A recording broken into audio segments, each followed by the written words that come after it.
Well, Terrance also interviewed Marlo Mike in prison. Yeah, I heard. But he didn't really get into anything serious, from what I understand. It was just a very kind of a lighthearted kind of how you holding up conversation. When you heard about that interview, what'd you think?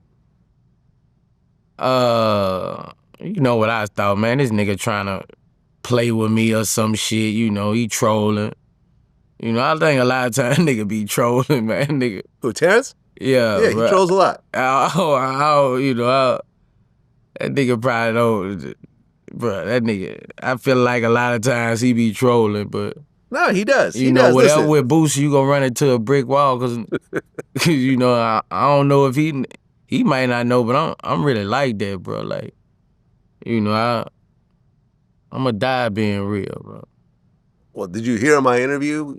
He said he actually admitted to killing 40 people.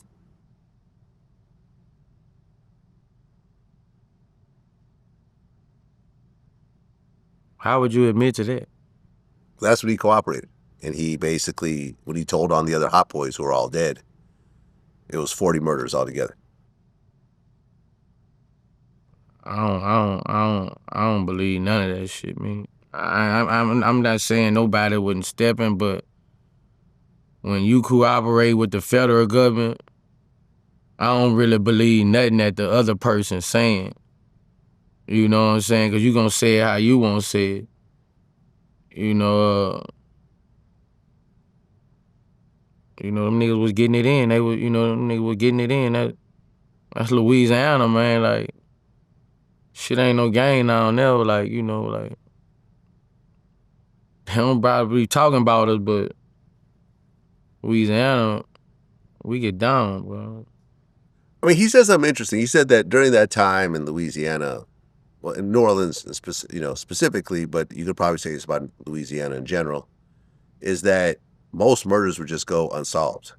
That the police really didn't investigate it. I guess there's certain rules where, like, if you pick someone up, if you didn't charge them at a certain time, you just had to let them go. Yeah, 3 months. Yeah, 3 months, exactly.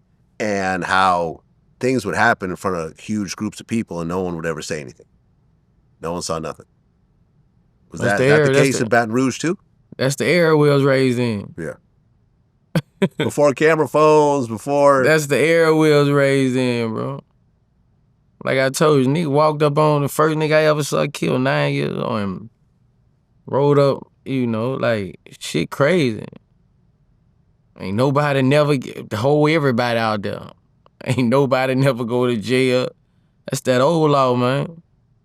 If you looked at the murders in your city growing up, what percentage led to actual convictions? Back then, you had to be caught red-handed. So what percentage? 50%? 25%? 10%? Niggas wouldn't even go into jail like they going to jail right now.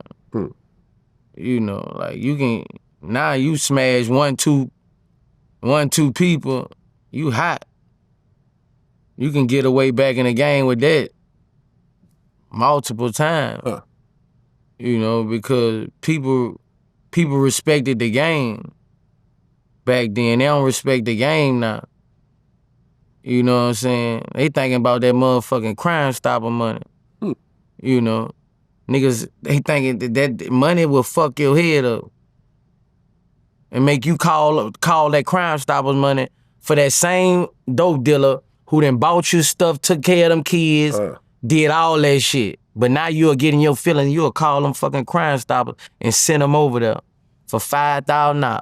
That's how much they pay, $5,000. No, I'm just saying what somebody would do. Yeah.